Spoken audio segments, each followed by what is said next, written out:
오늘은 2024년 1월 27일 연합 구습 모임을 시작하겠습니다. 오늘은 제가 제목을 속죄 신학의 참 의미라고 이렇게 제목을 써봤습니다. 그래서 이제 오늘 드릴 말씀이 상당히 이제 듣기에 따라서 좀 혼란스러울 수도 있는데 제가 그래서 고민을 참 많이 했습니다. 근데 오늘 같이 한번 말씀 들어보시고 혹시 또 질문이 있거나 이러시면 또 이제 질문도 받고 이랬으면 좋겠습니다. 근데 너무너무 중요한 챕터이기 때문에 이 말씀을 안 드리고 갈 수도 없고 해서 고민을 정말 많이 했거든요. 제가 몇 주 전부터. 본문 말씀을 이제 읽어보겠습니다. 요한복음 1장 29절. 이튿날 요한이 예수께서 자기에게 나오심을 보고 이르되 보라, 세상 죄를 지고 가는 하나님의 어린 양이로다. 이렇게 이제 요한복음에 나와 있습니다. 이건 우리가 지난 2주 동안에 속죄일에 대해서 같이 교제했듯이 속죄일을 지내는 이제 두 마리 수염소가 있었다 그러잖아요. 근데 한 마리 광야로 가는 이 한 마리가 모든 죄를 그 백성들의 모든 죄를 지고 백성들의 모든 죄를 자기가 떠맡아서 지고 광야로 추방되는 그 염소를 지금 오늘 요한복음에서는 그 염소를 상징하는데 이게 이제 우리가 이해하기로는 그런 의미로 이해하는 게 아니잖아요. 그래서 이런 우리가 그동안 예수에 대해서 이 속죄에 대해서 잘 이해를 좀 그릇되게 했던 것들을 갖다 오늘 좀 새롭게 말씀을 드려보고자 합니다. 그래서 속죄 신학의 참 의미가 과연 우리에게 무엇인가? 오늘 내가 주제를 가지고 이제 오늘의 주제를 예수는 우리의 원죄, 선악과를 먹고 죽을 수밖에 없는 우리의 원죄, 에덴에서 쫓겨난 우리의 원죄를 사하시기 위해서 대속제물, 대속의 주가 되신 것이 아니다. 이게 이제 오늘 드릴 말씀의 주된 내용입니다. 그리고 이제 오늘 전체적인 내용은 우리 교회 생활하는 우리들보다는 일반 기독교인들이 인식하고 있는 그 속죄일에 대한 인식을 중심으로 해서 제가 말씀을 드렸기 때문에 우리 형제들이 듣기에는 조금 부담스러울 수도 있어요. 그런데 이제 한번 같이 한번 교제를 해봤으면 좋겠습니다. 그래서 에덴 동산의 선악과와 생명과의 이 비밀이 과연 어떤 의미인가? 우리 기독교는 계시의 종교잖아요. 계시의 종교. 근데 우리가 늘 이걸 잊어버리는 게 계시의 종교는 계시로서 그 말씀을 드려야 됨에도 불구하고 우리가 그 계시로 듣지 아니하고 문자적으로 이해하고 문자적으로 해석하는 경우가 많다는 거예요. 그래서 나는 사람 안에도 우리 개인 안에도 선악과와 생명과가 같이 있단 말입니다. 성경에 쓰인 창세기 안에는 선악과와 생명나무 열매 동산 한가운데 있는 거. 또 우리 그리스도의 몸된 우리 교회 안에서도 이게 그대로 선악과 생명과가 다 함께 있거든요. 함께 있어요. 그래서 나는 날마다 교회 안에서 이 그리스도의 몸된 교회 안에서 그 온전하게 드러나는 이 생명의 열매를 우리가 늘 보지 않습니까? 그러니까 이 예수 생명의 비밀이 교회 안에서 드러나거든요. 바로 그 카이로스의 시간. 예수의 그 생명과 우리가 직접 딱 만나는 그 시간 안에서 보면 그 어떤 지체는 선악과였다함을 나타내고 어떤 지체는 생명의 열매로 드러나는데 그런데 그런 속에서도 우리가 전체적으로는 늘 잘 익은 생명의 열매만 우리가 먹고 마시게 됩니다. 늘 우리가 교회 안에서 몸된 생활을 하다 보면은 그러니까 바로 그걸 보면서 이 하나님 나라의 새 동산으로서의 이 교회가 결국 에덴 동산의 어떤 그 계시를 우리에게 밝혀 보여주는 유일한 길은 교회 생활이라 몸된 교회 생활. 그래서 그런 의미에서 이 전통적인 기독교의 교리가 우리 오늘 속죄일 세 번째 하면서 이게 좀 부조리하다는 걸 우리가 같이 한번 나눠보고요.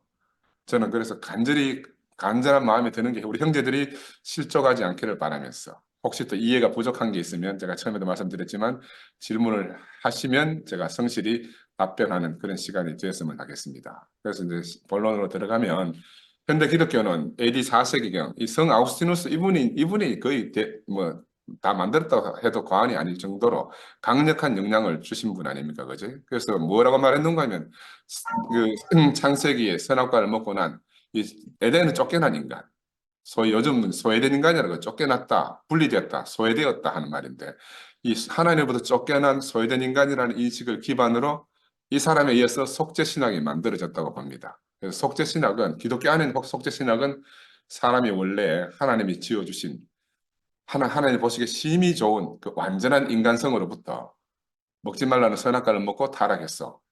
우리의 인간성이 파괴되고 이런 것들이 이제 하나님 동산에 쫓겨났다. 이런 것들이 기독교 그리스도론의 기초가 됐잖아요.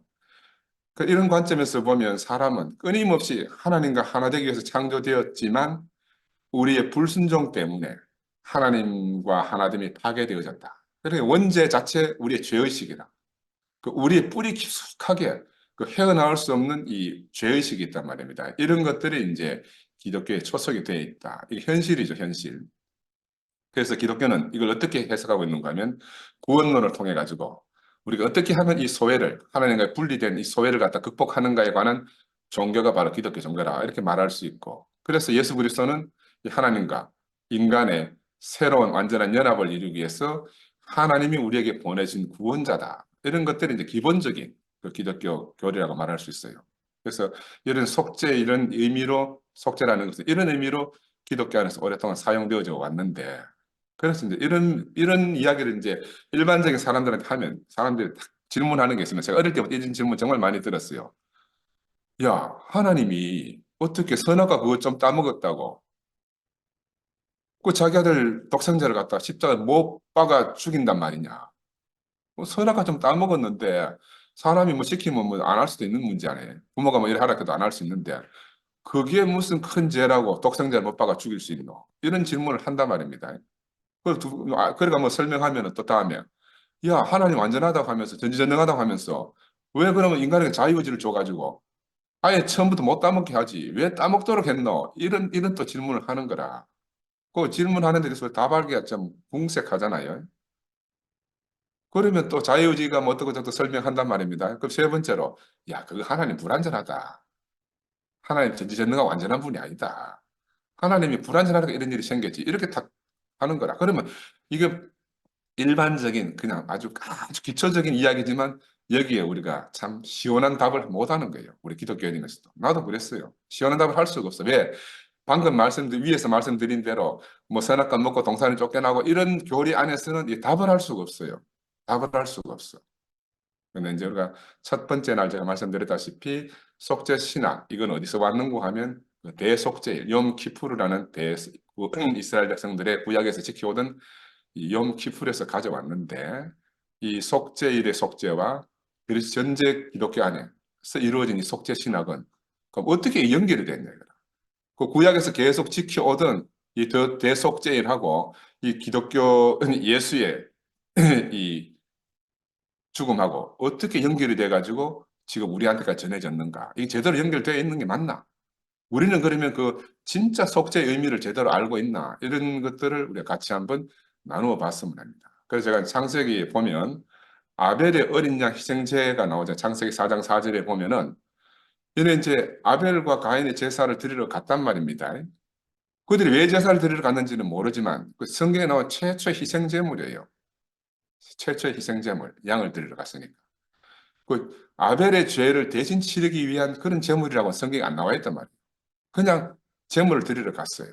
이 구약성서에 맨 처음 나오는 희생제물의 원래의 목적이 무엇인지는 이게 과연 죄값, 원죄, 그 아담이 선악과를 먹고 죽은 그 하나님의 동산에 쫓겨난 그 원죄에 대한 죄값을 지불하기 위해서 그런 희생제물을 드렸는가, 그 동물 희생제물을 드렸는가 이런 걸 성경에 안 나와 있는 거라. 그래서 우리가 한번 생각해 봐야 되고 두 번째로는 아브라함이 이삭을 제물로 드리는 장면이 있잖아요. 우리 이렇게 알다시피 근데 이 아브라함 이삭을 드릴 때, 이 아브라함의 죄값을 위해서 드리는 건가? 그런 말이 없어요. 히브리 성서의 본문에 보면 이삭 대신 희생제물로 수장이 준비되지 하나님 수장을 준비해 놨는데 분명히 아브라함의 아들 이삭을 대신해서 희생제물로 드려졌다 이렇게 나오잖아요.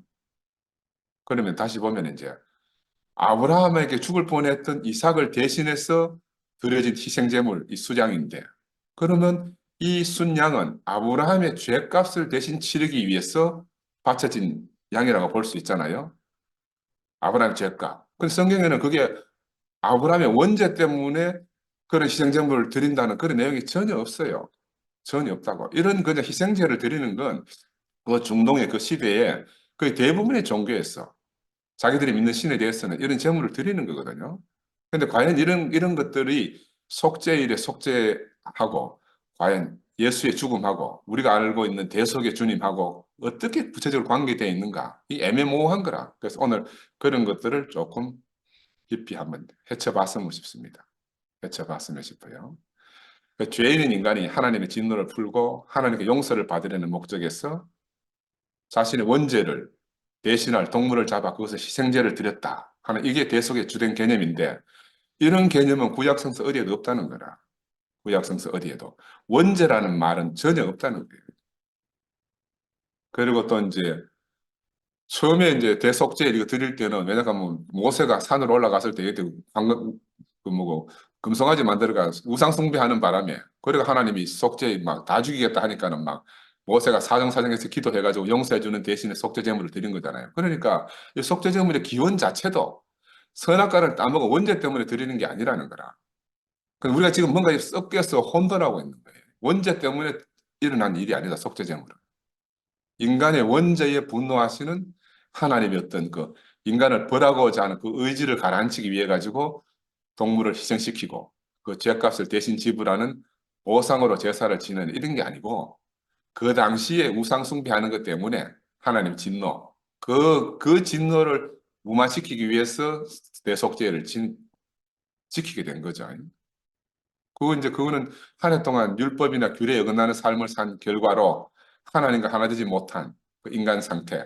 하루만이라도 그 하나님과 하나 되고 싶은 그 갈망을 표현하기 위해서 대속죄를 지키고 있다. 이거 내가 지난 시간에도 계속 말씀을 드렸어요. 그러니까 성경 안에 시편에도 보면요. 시편 51편 17절 19절 어떤 말이 있는가 하면 하나님 앞에 효과가 있는 제사. 그건 어떤 제사가 상한 심령으로 드리는 통회한 마음으로 드리는 제사가 하나님 앞에 효과가 있다는 거라. 인간의 죄성을 맑게 씻어주는 의미에서 그 상한 심령과 통회하는 마음을 받아주실 때 하나님 받아주시게 되면 비로소 우리가 드리는 제사와 번제가 온전한 제사가 될 수 있다. 그러니까 죽음 이런 걸 떠나서 우리의 상한 심령이 하나님 받아주는 유일한 제사라는 거예요. 그리고 어디에도 한 사람을 잡아 죽여가지고 그 원죄를 사하겠다 하는 이런 내용은 없다. 없다.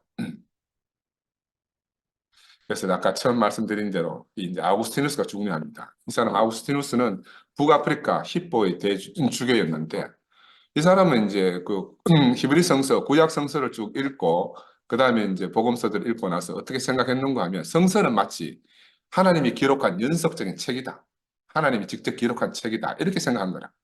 그리고 이런 생각, 아우구스티누스의 생각들이 대를 이어 나오는 교보들을 통해서 성서를 하나님 말씀이라고 이렇게 부르게 됐고 이것이 이제 현재 기독교인들이 대부분이 생각하고 있는 성서에 대한 인식입니다. 그러니까 어떤 문자주의자들은 성경에 나오는 글자 한 글자도 틀리게 읽거나 이렇게 하면 안 된다. 이런 인식들이 우리가 생긴 게 있잖아요. 제가 근데 아까 말씀드렸다시피 우리가 새롭게 인식해야 되는 것은 성경은 하나님의 계시에 의해서 우리에게 뭔가 알려주려고 하나님의 계시를 통해서 우리에게 뭔가 알려주게 쓰여진 책이다. 근데 이게 우리 이런 이해를 갖고 보지 않으면 정말로 문자주의가 되고 그러다 보면은 지금처럼 이 기독교가 이제 왜곡되어져서 오늘 우리에게까지 전달되게 되거든요.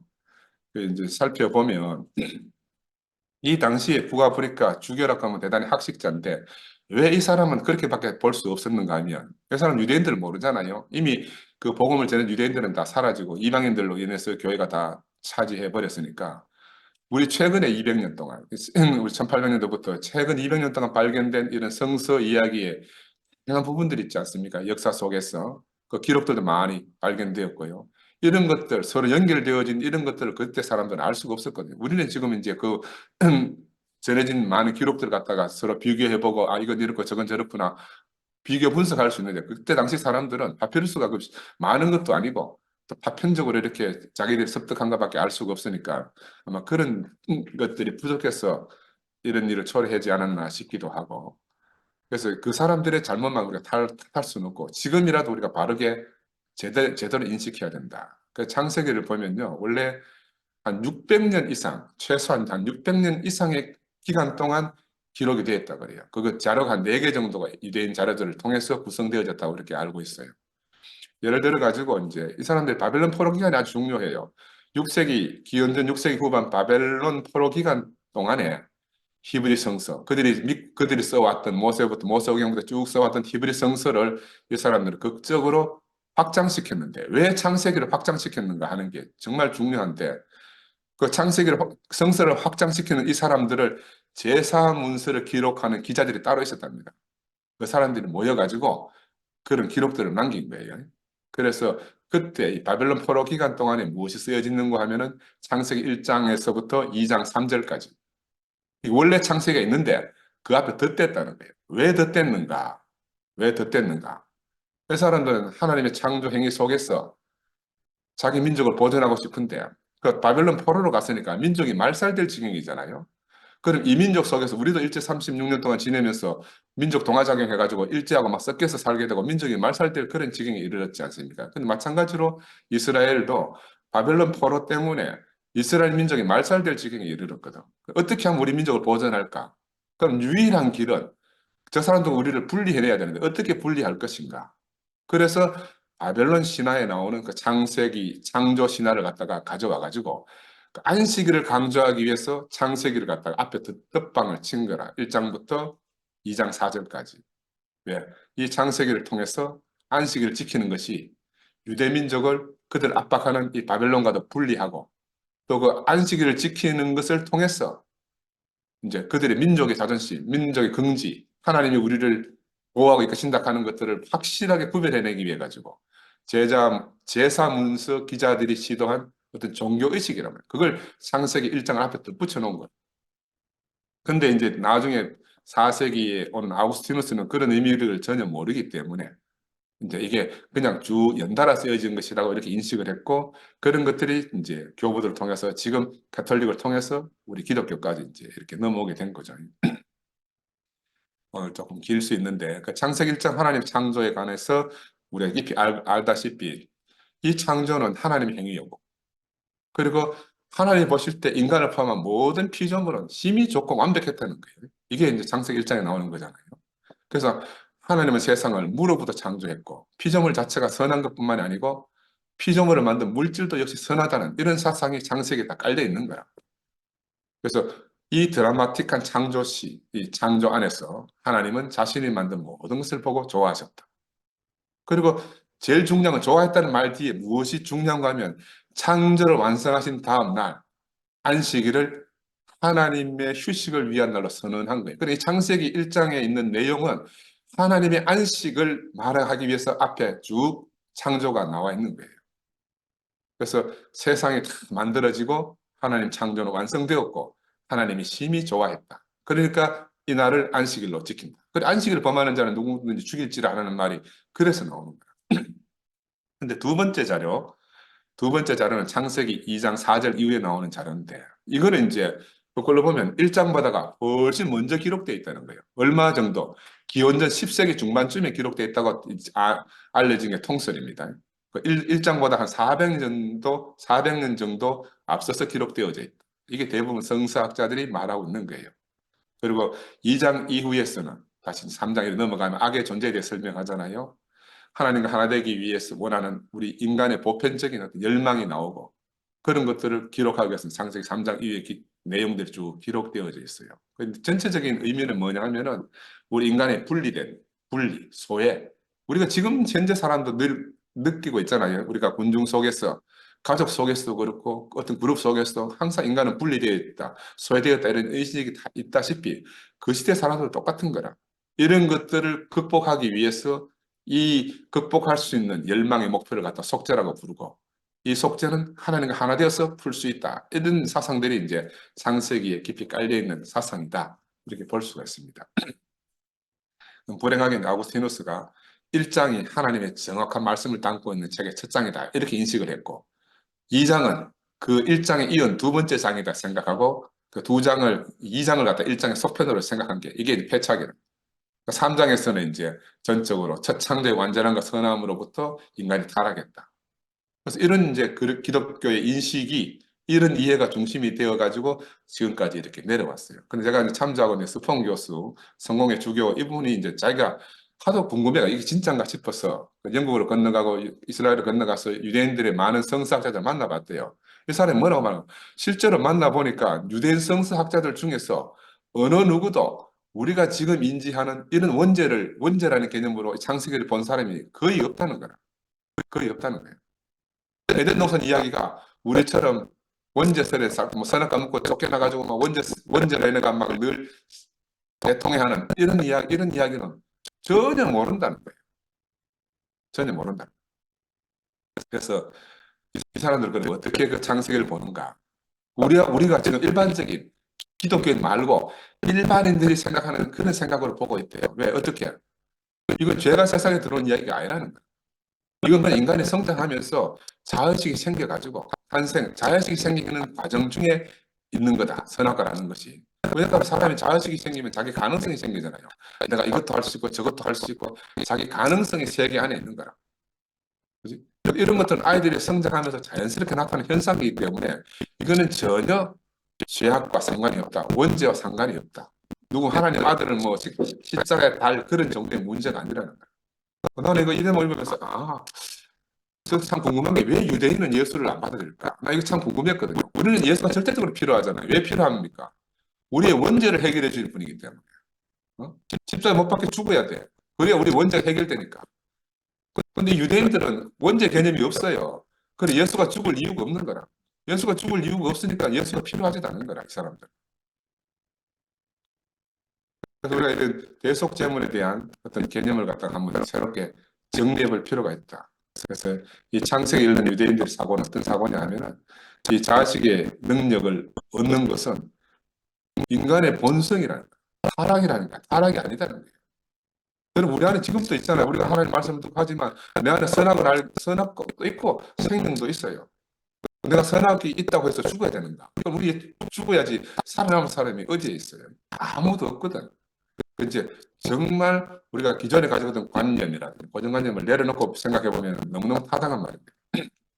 이 사람들은 인간의 이 자의식을 통해서 자기의 자유의지를 통해서 자기 자신들의 자유로운 결정을 하고 거기에 책임감을 져야 된다. 책임감을 지고 이런 것들이 정상적인 인식이라는 거예요. 이거 원죄 개념하고 전혀 동떨어져 있다. 저는 그래서 이제 예수를 한번 살펴봤어요. 예수가 진짜 선악과가 문제가 돼가지고 우리가 하나님 동산 쫓겨나고 정말 죽을 죄를 졌으면 예수가 공생의 3년 동안 한 번은 선악과에 대해서 이야기 안 했겠나? 한 번도 예수는 선악과에 대해서 이야기한 적이 없어. 원죄에 대해서 이야기한 적도 없어요.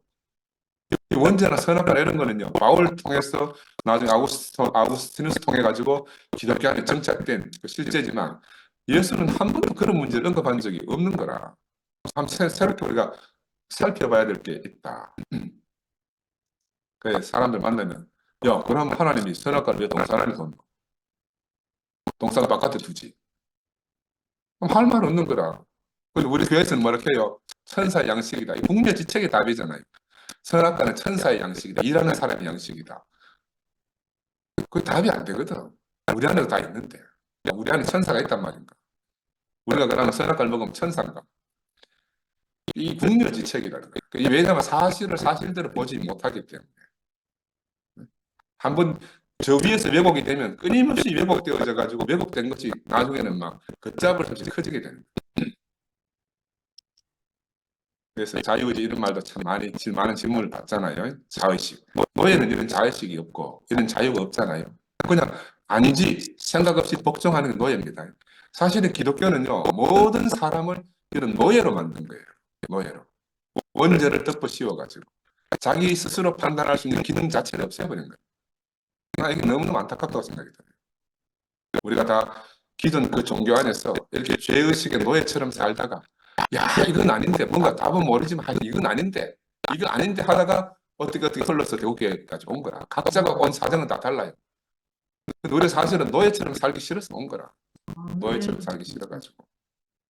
그러니 아담과 이브가 하나님에 대한 불순종이 아니라 자기 스스로 자의식이 생기고 부모에게 더 이상 의존해서 살 수 없어가지고 에덴 동산이라는 보험자를 떠난 거잖아요. 이렇게 보는 게 정상적이라. 그 지금 쫓겨나서 돌아가고 싶고 애걸복걸한다. 이게 이제 우리가 가지고 있는 그릇된 상식이고 그냥 복음전에 이래 복음전에 이걸 어떻게 하죠? 창세기 22장 창세기 22장 24절 보면 이런 말이 있어요.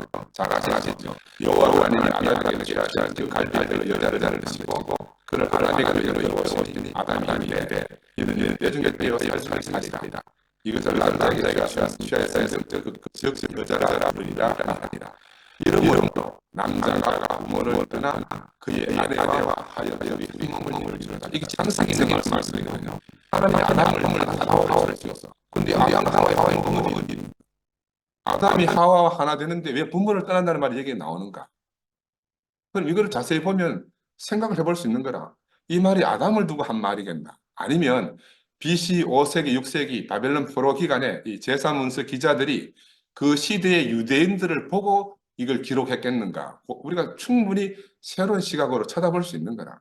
유대인들은 어린아이가 크고 성숙해서 부모 집을 떠나듯이 그렇게 떠나는 것이 당연하단 말이에요.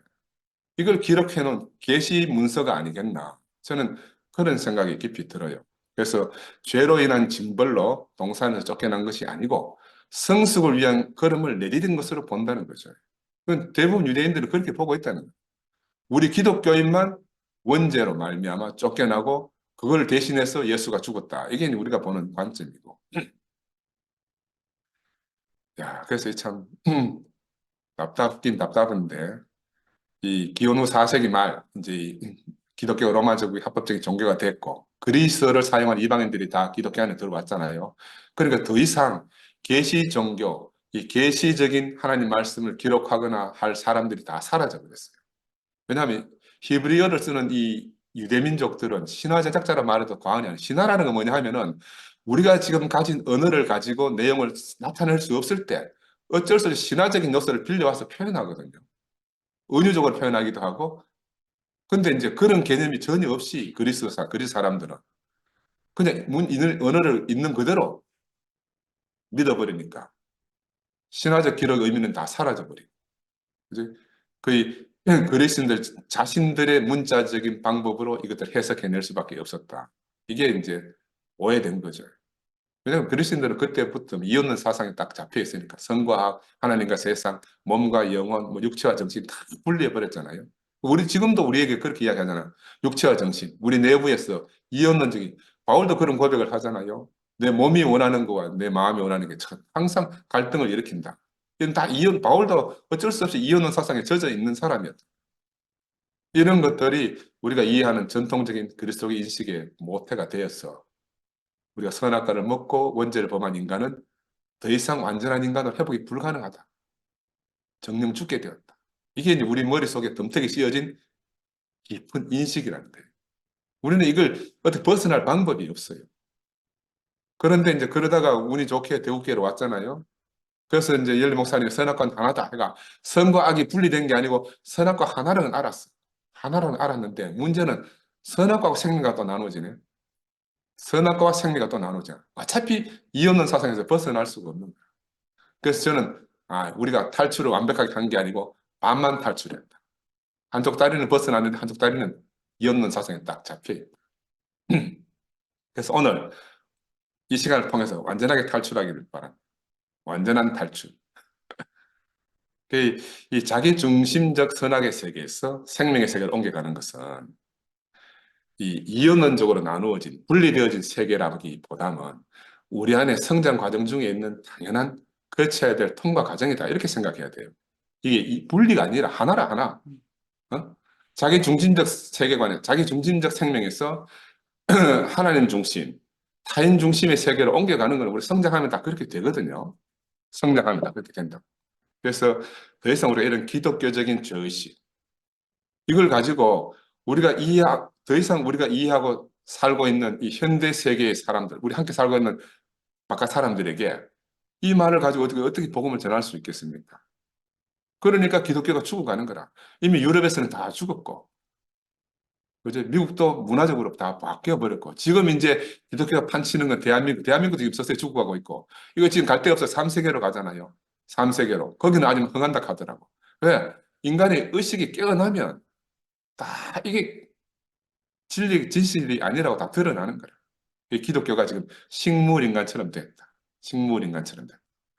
그럼에도 불구하고 두 부류가 있습니다. 한편에서는 이 과거의 전통적인 기독교적 변에 집착해가지고 이 히브리 이야기를 갖다가 원래 저자들, 원래 이 성서 기록한 이 저자들의 그 의도와는 전혀 다른 방식으로 문자적으로 이해해야 된다는 그룹이 하나 있고, 또 한편으로는 이게 쓸데없는 종교적 터무니없는 소리 하지 마라.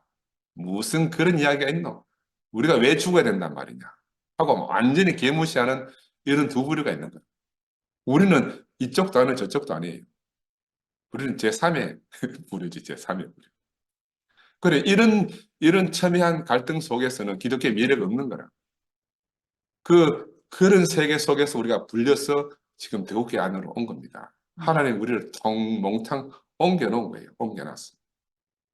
옮겨놨는데도 이번에 이렇게 새 조각 나서 보니까, 새로 보니까, 야, 그래도 우리 안에 아직도 옛 기독교적인 어떤 관념의 잔재가 득지 붙어 있어요. 하나님 지금 요즘 보이 그거 처리하신다고 애잡 숨는 것들. 그거 붙는 거 떼낸다고.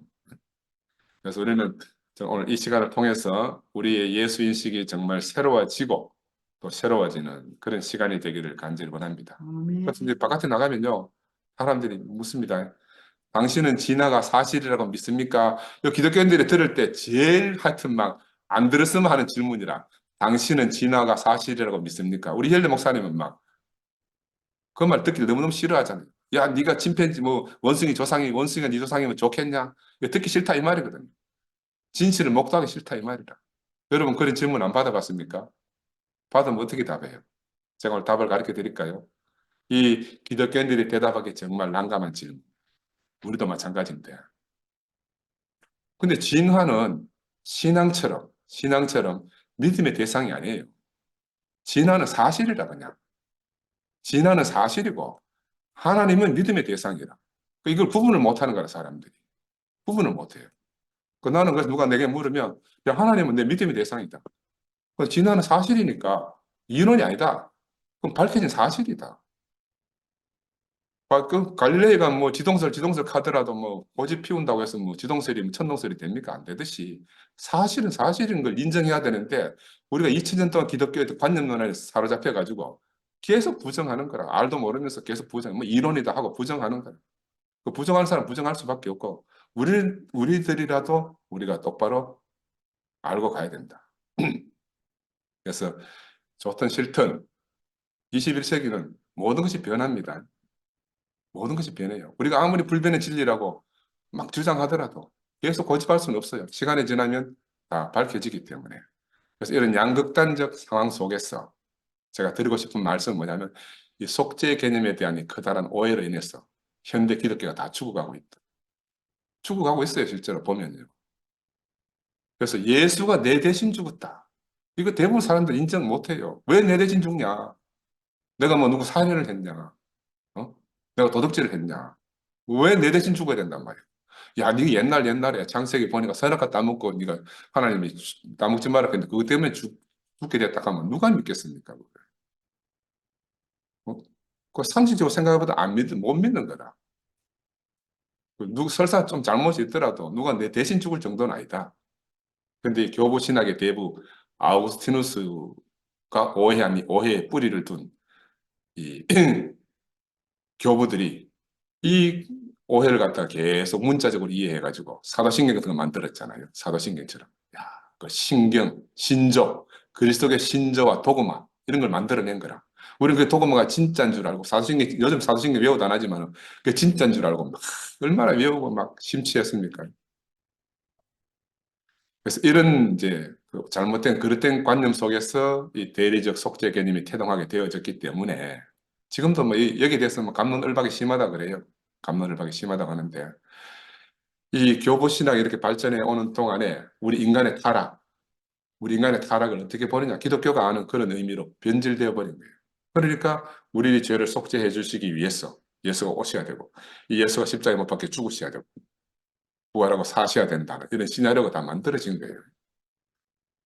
그래서 저는 옛날에 한때 대구에 오기 전에는 예수는 그렇게 하나님의 잘 짜여진 각본대로 살다 가신 분이구나. 저는 한때는 그렇게 알았었다니까요. 그렇게 알았어요. 그 대부분 기독교인도 그렇게 알아. 그러니까 지금 내려오느냐 못 내려오느냐 이게 시비가 된 거라. 왜? 그 각본으로 갔다 이랬기 때문에 각본으로 갔으면 내려올 수 있는데 안 내려온 거라. 각본이 아니다 하는 말은 못 내려온다 이 말이고 지금 그 말이 사실은 우리 교회 안에 지금 있는 문제가 지금 이 억수로 중요한 이 문제입니다. 이 문제. 근데 이걸 갖다 설명 없이 무조건 막 내려오니 못 내려오니 하고 있으니까 이제 모두가 머리에 불나는 거지. 그래서 이후에 기독교는 어떻게 됐는가? 예수는 나의 죄를 위해 죽으셨습니다. 이게 우리 등 뒤에 주문처럼 붙어 다니는 거예요. 그리스도 교인들 등 뒤에는요, 예수가 나의 죄를 위해 죽으셨습니다. 이게 막 등 뒤에 붙어 다녀요. 여기에 누가 가장 큰 역할을 했나? 사도 바울. 정말 지대한 역할을 했죠. 그래서 우리가 이런 관점에서 기독교를 보면 이 대리적 속죄라는 것이 어떤 현상이 생기나 궁극적으로 하나님을 어떻게 생각하는가 하면 인간을 처벌하는 괴물 같은 하나님이다. 일반인들은 그렇게 받아들여요. 자기 아들 갖다가 십자가에 못 박도록 한 그 괴물이지 그게 하나님이냐. 예수는 어떤 사람이냐. 하나님의 영원한 희생자, 불쌍한 그리스도고 우리 인간은 어떠냐? 야, 죄책감으로 너무너무 나약해가지고 자기 스스로 막 아무것도 할 수 없는 나약해 빠진 인간상. 이게 일반인들이 인식하고 있는 기독교에 대한 관념이에요.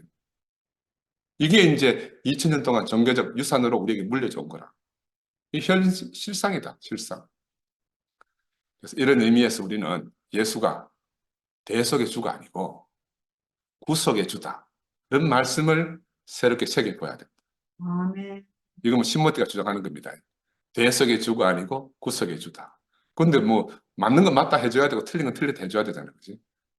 그래서 대속의 주라는 것은 우리가 오해됐다. 근데 이 사실은 대속의 주와 구속의 주라는 이 사이에는 너무너무 엄청난 간극이 있는 거라. 영어로 뭐 대속과 구속이 같다. 이거 주장한다고 될 문제가 아니에요. 영어로 같아도 한글로 다르면 다른 거라. 그지? 개념이 다르기 때문에. 개념이 다르기 때문에. 특별히 우리 밀레니얼 세대 있죠. 밀레니얼 세대라는 거는 1980년도부터 2000년대까지 태어난 아이들, 밀레니얼 세대라 그러잖아요. 이 사람들이 드디어 21세기 어른이 됐어요. 우리 두 아이들도 다 밀레니얼 세대인데 아들이 벌써 어른이 됐잖아요. 이런 사람들에게 전통적인 기독교를 갖다가 탁 소개하면은, 이런 속죄의 논리로 소개하면은 아무도 안 믿는다니까. 아무도 안 믿어요. 복음 아니라 무슨 복음이라고 말해 하더니 아이들이 놀리지. 그게 더 이상 기독교에 미래가 없어. 이런 속죄 논리 가지고. 저도 최근에 어떤 그 우리 교회 저 11시에 있는 젊은 형제 한 만나고 한 2시간 이야기했는데 야들한테 말해보니까요. 신년절, 속죄절 그 말 탁 나오는 순간에 아예 귀 닫아본대요. 자기들이 익숙한 단어 아니면 싹 무시하는 거예요. 네, 들을 필요도 없는 거예요. 아예 들을 필요가 없다는 거예요. 그러면 왜 이렇게 이런 것들이 왜곡되어졌느냐. 창세기부터 시작된 속죄 교리에 대한 이 오해가 문자화 됐을 때부터 우리 오해되어졌다고 말씀드렸죠. 그 속죄 신학은 우리가 원래 어떤 완전한 모습으로 창조되어졌음을 강조하잖아요. 인간이 완전하다. 근데 우리가 살면서 한 번도 완전함을 경험하지 못했잖아. 완전함을 경험하지 못했거든요. 그래 완전해지고 싶어서 우리가 아동바동 발버둥을 치잖아요. 근데 사실은 인간은 불완전해요.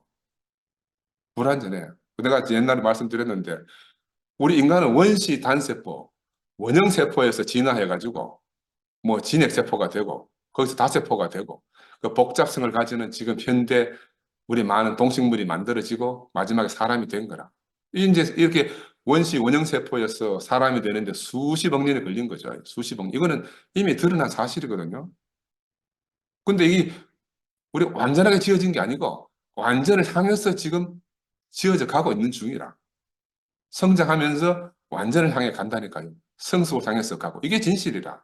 처음부터 완전하게 지어졌다. 이건 성경이 우리에게 말하는 계시인데 완전하다는 계시. 그 계시하고 사실을 우리가 구분할 줄 알아야 돼요. 계시하고 사실을 구분할 줄 알아야 돼요. 그리 이런 개념에서 보면 원초적인 타락도 없었고 원죄 같은 건 존재할 수 없다. 제가 이 말씀 준비하면서 이 말을 해야 되나 말아야 되나 정말 고민 많이 했습니다. 정말 고민 많이 했어요. 그래도 뭐 할 건 해야 되겠다. 뭐 돌 맞아 죽더라도 할 건 해야 된다. 세례의 물로 우리 죄를 씻을 필요는 더욱더 없다. 더욱더 없다. 예수가 우리 죄를 대신해 죽을 필요는 더욱 없다. 이게 사실입니다. 이건 우리가 인정하기 싫다 하더라도 변할 수 없는 사실이다. 왜냐하면 현 시대를 살아가는 거의 대다수 사람들이 이런 인식을 하고 살고 있고 창세기에 하나님 보시기에 좋은 사람, 나는 이 사람 한 개인을 말하는 게 아니고 계시 안에서 보면 단체적인 한 사람인 교회를 계시한다고 나는 그렇게 알았어요. 그래서 우리가 개인이 완전해지기 위해서 평생을 시간을 낭비하고 살았는 거예요. 몸이 없었기 때문에. 근데 우리는 대국교회 안에 부름을 받고 와가지고 이 단체적인 새 한 사람을 본 거예요. 단체적인 새 한 사람 안에서 하나님이 창세기에서 말씀하시는 그 온전한 한 새 사람을 만나게 된 거예요. 이 사실을 우리가 밝히 보지 못하면 끊임없이 이제 오해된 개념을 가지고 평생을 헛된 시간을 보내게 된다. 그래서 이 모든 것을 그리스도의 몸된 교회 안에서 찾아야 된다. 그래서 이런 의미에서 보면 기존 기독교의 그리스도론 이거는 거의 파산 상태입니다. 파산 상태. 이 파산 상태인 그리스도론이 어디까지 진화했는 건 우주론까지 이제 막 파산할 지경이니까 우주까지 뻗어져가 막 그리스도론이 막 엄청나게 막 학자들이 발전을 많이 시켜 놓더라고요. 전통적으로 이해했던 예수에 대한 이해 방식, 이 속죄는 현 세대에서 보면 도덕적인 모순입니다. 아까도 말씀드렸지만 용서하기 위해서 인간을 희생제물로 바치려는 하나님, 이 피를 제물로 요구한 하나님이라는 개념은 지금 시대는 받아들일 수가 없는 거예요. 누가 그런 신을 갖다가 자기 하나님이라고 예배하고 싶겠어요? 예배하고 상식적인 의미에서 우리는 어릴 때부터 교회 안에 살았으니까 당연하게 여기지만 우리는 이미 너무너무 그걸 당연하게 여기고 살지만 일반 사람들은 그런 개념이 없어요. 개념이 없어. 속죄 신학이 계속 말하잖아요. 아버지 하나님이 그의 신적인 아들, 그의 신적인 아들이라 하는 게 왜 그러냐면 내려올 수 있는 아들이 신적인 아들이라 그 아들을 십자가에서 죽였단 말이에요. 근데 만약에 내 아버지가 이런 아버지라 하면 내 아버지를 인정하겠어요? 우리 아버지 인정 안 하죠, 육신의 아버지. 우리를 위해서 아들을 십자가의 제물로 받았다는 논리는 더 이상 통할 수 없는 논리라. 통할 수 없는 논리. 그런 구원이 필요하다 하면 그런 구원 필요 없다 하면 뭐라고 말하겠어요?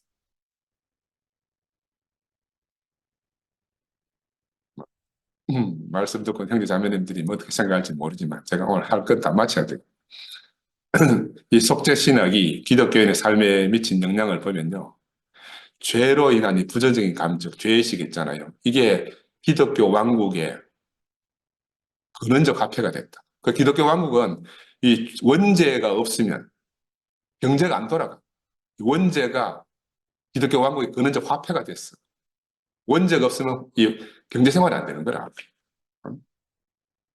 그래서 구원파는 이 죄사함 복음을 듣고 발이 하늘에 떠가지고 6개월 1년씩 살다 하자. 왜?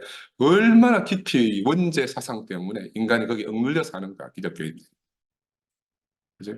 이건 고문입니다, 고문. 어떤 고문인가? 물고문이에요. 어떤 물고문인가 하면 우리 죄인들 잡아놓고 있잖아요. 옛날에 저 안기부에 가면요. 돌 침대에 딱 눕혀놓고 위에서 물 한 방울 떨어뜨린다 하잖아요. 어디에 이마에다가 한 방울 또, 이 물 한 방울 별로 그거 아니거든. 근데 그거를 계속 떨어뜨리면 사람 미쳐요. 물을 한 방울 한 방울 떨어뜨리면요. 우리 저 뭐 절간 같은 데 가면요. 낙수물이 똑똑 떨어져가지고 밑에 주춧돌에 바위 구멍, 물에 의해서 바위 구멍 뚫어지는 거 봤습니까? 푹 파인 것처럼.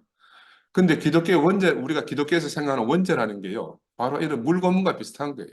이 원죄의 개념이 너무너무 오래 지속돼 가지고 사람이 이게 진짜인지 아닌지도 판단도 못 해.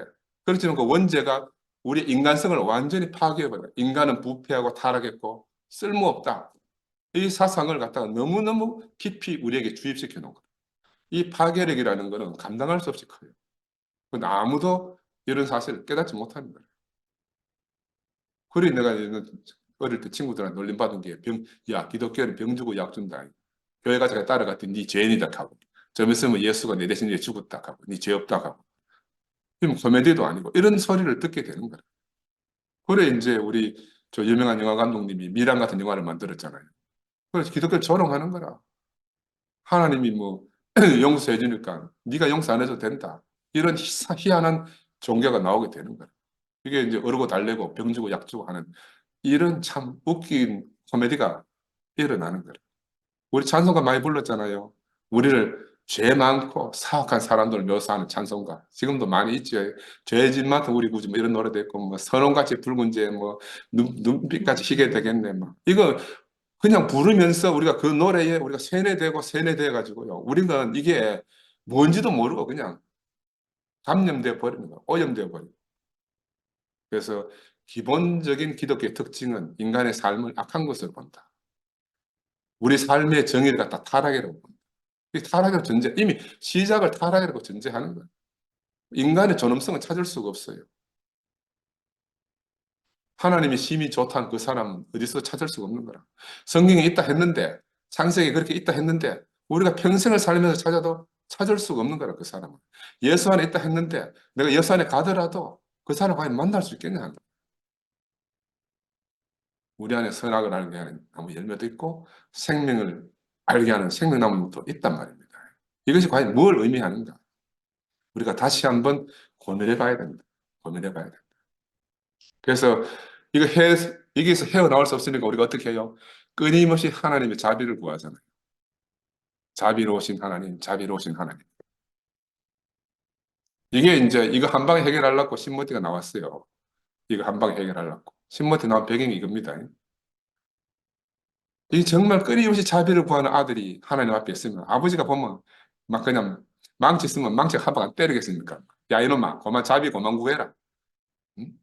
내가 너를 완전하게 만들어 놨는데 첫날 만날 은혜 주십시오. 뭐 자비를 베풀어 주십시오.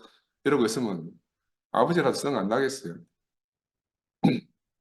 이런 것들이 완전함으로부터 완전하게 창조된 인간이 타락해가지고 원죄라는 말로 덮어 씌워져가지고 인간이 구원받기 전까지는 인간의 삶에는 아무런 가치가 없다. 이런 전제 안에서 도출된 현상이잖아요.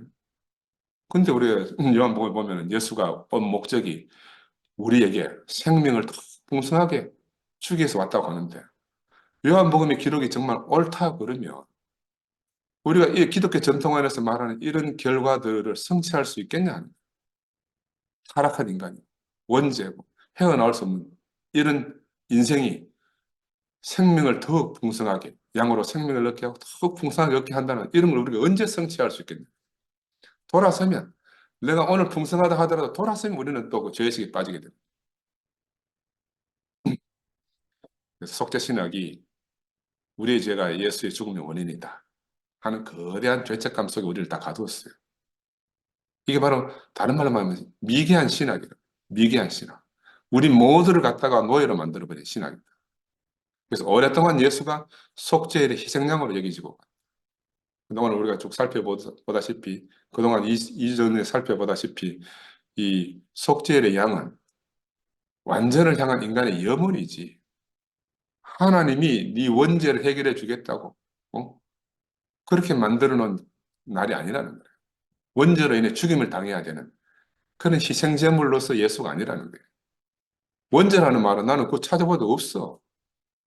없어. 예수는 한 번도 원죄에 대해서 고민한 적이 없어요. 아무도 그냥 네 죄가 사하졌다. 네 병이 나았다. 이렇게 말한 거야. 근데 예수는 백날 그렇게 말해도 우리는 바울 이후에 우리는 그런 사상에 물들어가지고 우리는 뭐 죽을 죄를 진 사람이 됐잖아. 예수를 십자가에 못 박은 우리 죄 때문에 죽은 예수로. 참 속죄의 속죄 염소. 이거는 정말 이 왜곡된 상태로부터 인간이 왜곡되어졌잖아요. 분리되고 소외되고 하는 이 왜곡된 상태로부터 벗어나고 싶어서 하루라도 벗어나고 싶어서 그들이 지닌 그 전례의식인데 완전히 무엇인가 그 완전에 관해서 새로운 의식을 갖고 싶어서 그날 하루만이라도 그날 기념해서 지키는 그런 날이 속죄일인데 이걸 이상하게 예수하고 막 짬뽕 시켜가지고 십자가를 못 박는 게 당연하다고 이제 지금 우리가 그렇게 알고 있는 거예요. 그래서 진실이 무엇인가 몇 번 말씀드리지만 인간은 처음부터 구원받거나 구조되거나 구속될 필요가 없다. 우리는 처음 완전한 상태에서 타락한 적이 없다. 원죄 자체가 잘못된 개념이다. 제가 오늘 이후에 또 돌맞아 죽을지 모르지만 하여튼 이 말은 확실합니다. 나는 그렇게 생각해요. 예수는 생전에 한 번도 선악에 대한 문제를 언급한 적이 없어요. 우리가 그럼 악이라고 부르는 건 뭐냐? 이건 전혀 다른 근원에서 출발한 것이고요. 살아있는 모든 생물은 생존하기 위해서 생물학적 충동을 타고 태어나잖아요. 이게 자기 보호 본능이라. 이게 왜 악입니까? 자기를 보호하기 위한 당연한 생명의 반응인데. 이 충동은 모든 생명은 본능적으로, 보편적으로 가지고 있는 거예요. 자기 생존을 위해서는 다른 사람을 지배하려는 속성도 가지고 있잖아요. 필연적으로. 그런 이런 생존 충동에 대한 이런 각자 개인의 인식의 이런 단계들이 1차 의식만 있다. 우리는 이제 고차의식, 사람은 고차의식을 가지고 있고, 1차 의식이라는 것은 일단 동물들의 세계를 말합니다. 1차 의식만 있는 동물들의 삶을 보면 막 야곱 강식의 세계잖아요. 지가 살기 위해서 남을 잡아먹잖아. 이걸 악이라고 말할 수 있습니까, 이게? 근데 왜 사람에게만 적용해서 악이라고 하냐? 악이야. 근데 우리가 그런 자의식 세계 속에서 생존 본능으로 살면 이 사회가 망가지잖아요. 사회가 망가져요. 그래서 극단적으로 자기 중심적 생명으로 살면 이 사회가 없어지는 거라. 그래서 우리는 더 성숙해져야 되는 거예요. 자기 중심적 생존 충동에서 벗어나서 그 타인 중심으로, 우리 기독교 용어로 말하면 하나님 중심으로 그렇게 성숙해 가는 거예요. 성숙해 가. 저는 그래서 노아의 방주도 부정한 짐승과 정결한 짐승과 부정한 짐승을 한목에 넣었다 그러잖아요. 그걸 우리 이열 목사님은 그걸 성숙한 짐승과 미성숙한 짐승이다 이렇게 표현해 줬단 말입니다. 우리가 살면서 미성숙한 인간이 성숙해 가는 게 예수 안으로 가는 길이라 생각해요. 예수 안으로. 예수 안으로 가는 건 다른 게 우리가 미성숙한 자기 중심적 인간이 하나님 중심, 타인 중심의 세계 안으로 옮겨져 가는 거다. 우리가 새로 똑같은 내용이라도 시각을 달리해서 한번 봐야 됩니다. 그래서 우리가 현재 우리에게 필요한 것은 우리 존재의 이런 생물학적 본성에서 우리가 구원되는 게 목표가 아니고요. 구원되는 게 목표가 아니고 우리가 이 생존 본능에 이런 삶에서 이 생존을 초월하는 힘을 예수 안에서 발견해야 된다. 선악과의 한계를 넘어서는 힘을 예수 안에서 우리가 발견해야 됩니다. 그런 의미에서 예수가 우리에게 구속의 주로 오신 거예요. 성경에서 말하는 언어로 표현하면 생명의 무한 능력을 우리가 예수 안에서 발견해야 됩니다. 자신의 가능성의 세계, 자기 가능성의 세계가 선악과의 세계입니다. 자신의 가능성의 세계가 끝나고 나면, 가능성이 끝나면 불가능성의 세계로 옮겨지잖아요. 우리가 자기 가능성이 끝나면 다 예수 안으로 가게 되어 있습니다. 가만히 놔둬도요. 가만히 놔둬도. 그래서 예수 안으로. 불가능의 세계 속에 예수가 있잖아요. 우리가 그냥 내중심적으로 살 때는 예수가 사는 세계는 내가 도저히 엄두도 못 내는 불가능의 세계라. 근데 내가 내 세계, 내 가능성의 세계가 끝나는 날, 우리는 불가능성 세계 속에 사는 예수. 다른 말로 말하면 생명의 세계 속에 사는 예수 안으로 우리가 가게 되는 거예요. 그 자동으로 가게 돼요. 자동으로. 자기 가능성의 세계가 끝나면. 그래서 인간의 입장에서 보면 불가능 속에 있는 세계로 간다는 거는 죽음을 지불하지 않고는 불가능하죠. 왜? 가능과 불가능이니까. 가능성 세계 속에 있는 인간이 불가능성 속으로 간다. 이건 죽음이라. 죽음. 우리는 각자가 크게는 적게는 다 그런 죽음을 지불하고 오늘 예수가 계신 곳으로 옮겨지게 됐습니다. 그래서 선악의 세계에서 생명의 세계로 옮겨져서 우리가 성숙해 가고 있는 거예요. 그래서 우리에게 필요한 것은 우리가 예수처럼 자신의 생명을 타인에게 줄 수 있을 정도로 강력한 그런 삶의 의미를 갖다가 우리 안에서 발견해야 됩니다.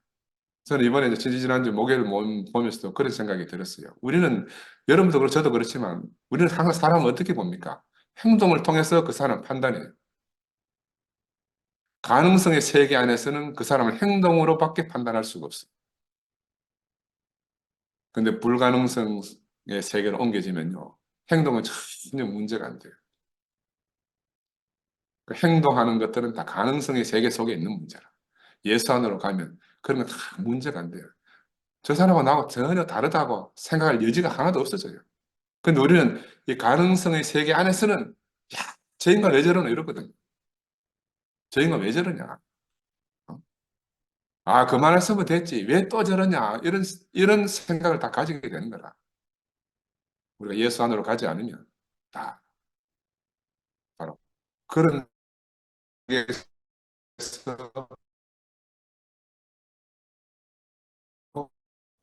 또 나도 판단받고 이제 그대로 사랑받고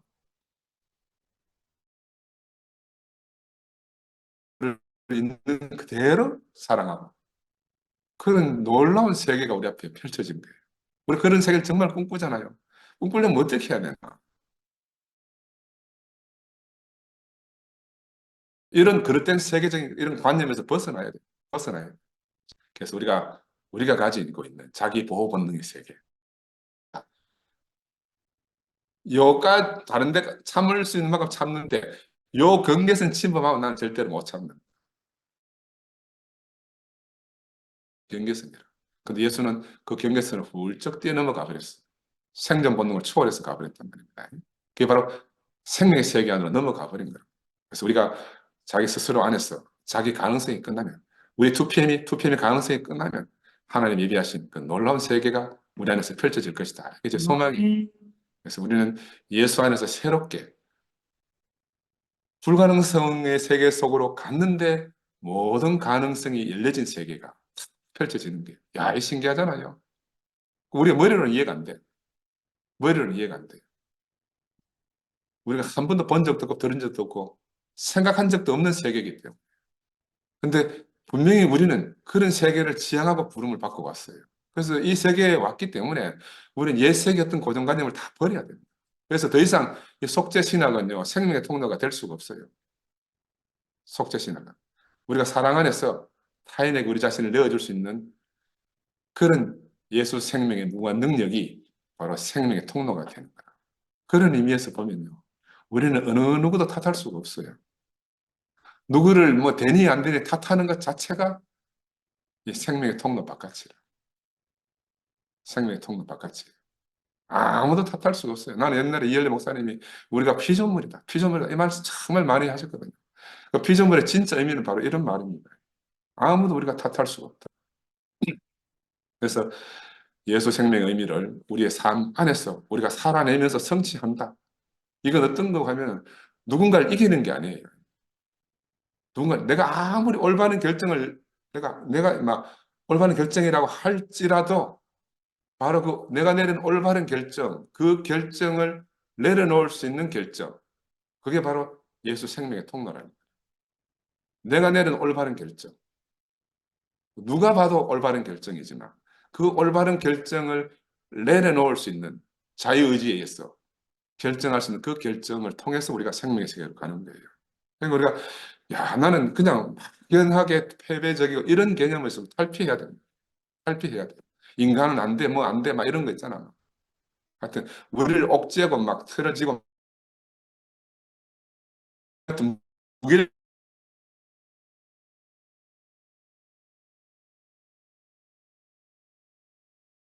모든 걸 다 할 수 있도록 인간을 지어놨는데 우리가 그랬던 관념 안에 있었기 때문에 그리 바깥에 나가 사는 거하고 그런 말씀하고 충돌을 하면 아이들이 할 바를 모르잖아요. 어떻게 해야 될지를 모르는 거예요. 우리는 비록 그렇게 살았을지라도 우리 뒤를 이어오는 아이들한테는 제대로 된 생명의 통로가 우리가 돼야 된다. 아멘. 나는 이것을 통해서 이것을 기초로 삼아서 새로운 세상을 위한 새로운 하나님의 나라를 우리가 건설하는데 그런 역할을 해야 되지 않겠나. 그래서 이 속죄 신학을 정리하면 유대인들의 예배 전통에 대한 이방인들이 무지 때문에 생겨난 것이 속죄 신학입니다. 성서 문자주의는 이방인들이 이단이라고 이미 규정해 놨습니다. 이방인들이 이단, 문자주의로 빠지면. 그래서 이런 사람들 때문에 기독교가 누군가를 희생시키는 종교로 둔갑된 거예요. 수세기 동안 기독교는 자기 스스로를 갖다 승리자, 생존자, 궁극적 진리의 소유자로 여기면서 자신들의 믿음을 실천하는 한편 동시에 얼마나 수많은 사람들의 인간성을 경멸해 왔습니까? 이게 바로 용서 못할 죄라고 내가 지난번에 말씀드렸죠. 용서 못할 죄는 하나님이 온전하다 하고 하나님 완전하다 한 그 사람들을 그렇게 경멸한 거예요. 하나님 창조가 정말 완전했다고 했으면 그걸 정말로 믿으면 우리가 모든 사람들을 존중하고 대해야 되는데 한편으로는 내가 이런 기독교를 믿고 이런 예수를 믿기 때문에 그렇지 못한 사람을 경멸한 이게 바로 악의 근원이고 용서 못할 죄고 이런 사상 때문에 반셈족지, 반유대주의가 생겼고 이런 사상 때문에 우리 십자군 전쟁도 일어나고 히틀러에 동조하는 기독교 목사들 때문에 2차 세계대전까지 일어나지 않았습니까? 이게 역사 안에서도 이미 다 증명된 거예요. 그래서 우리 삶에 필요한 것은 바로 이렇게 인간성을 훼손시키는 신학이 아니고 우리에게 필요한 것은 인간의 생명을 충만하게 하는 그런 신학이 필요합니다. 그래서 우리가 우리 인간의 삶에 대한 우리 자신의 이해를 바꿔야 되고, 그리스도에 대한 우리의 이해를 바꿔야 되고, 하나님에 대한 우리의 바로 유신론적 이해, 기복신앙 이런 걸 바꾸어 가지고 이 기독교 전통적으로 내려오는 기독교 신앙의 상징들 속에 숨겨져 있는 진리가 숨겨져 있거든요. 가려져 있단 말입니다. 이 가려져 있는 참 진리를 우리가 발견해 나갑니다. 이게 바로 우리를 통해서 시작돼야 되겠다. 이건 영원한 일만 아니고요. 우리가 정신을 똑바로 차리면 바로 우리로부터 시작해서 이런 일이 일어날 수 있다. 그래서 저는 우리와 같은 생각을 가진 사람들이 도처에 있다고 생각이 들어요. 이 스폰 교수는 이런 사람들을 유배된 신자라고 합니다. 유배된 신자. 자기의 명함을 내밀 수도 없고 숨어서 지내는 신자들이 많이 있다는 거예요. 기도원의 300용사들처럼. 그래서 지금 어떻게 보면 정말 어려운 시기입니다. 기독교는 사멸해 가고 우리는 어디서 우리 정체성을 찾아야 될지 모르고. 그래서 오늘 내가 이 말씀 준비하면서 정말 고민을 많이 했습니다. 근데 이건 정말 안 나기 때문에 3주에 걸쳐가지고 이 속죄의 참 의미를 새겨봤는데 참 사람 예수는 우리 참 인생의 본으로서 우리에게 우리가 살아야 될 바로 그 사람으로 왔잖아요. 우리 죄를 대신하기 위해 죽은 사람이 아니고 우리 모두에게 참 사람, 호모 크라이스트로 우리에게 오셨어요. 인종이 다른 거라 종이 달라요. 다른 세계 속에 사는 사람. 그런 의미에서 우리에게 호모 사피엔스에서 호모 크라이스트로 옮겨주는 시조가 된 사람이에요. 우리 모두를 갖다가 이 호모 사피엔스, 자기 중심적 세계 속에 사는 이 종을 초월해가지고 새로운 인류 안으로, 새로운 종 안으로, 바울의 의미를 빌리면 새 피조물 안으로 우리를 옮기시고 우리에게 맏아들이 되신 분이다. 우리를 많은 형제들로 우리를 부르시고 초대하신 거예요. 그래서 누구든지 이 예수를 새롭게 인식하면 바로 그 즉시 참 사람 예수의 길을 살게 된다. 이게 바로 우리의 소망이라고 생각이 듭니다. 감사합니다. 아멘.